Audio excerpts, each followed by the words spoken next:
XW GT Falcon is back. Now, if you don't remember, Ian Patterson from Victoria chose the HQ Monaro over this yellow ochre 700 horsepower 440 cubic inch beast. That was a personal choice of his. This one is a personal favorite of mine. It's got the power, it's got the sound, it's got the tough streeter appeal.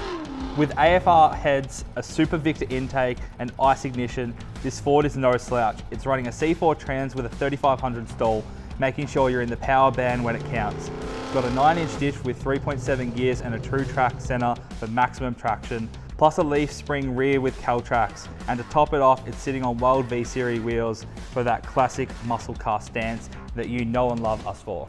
All of this comes in to be worth a massive $150,000. You can get your hands on this stout XW GT Falcon for just $19.95. Click the link below, secure a package today, and hopefully I'll be giving you a call, giving you the good news. Good luck.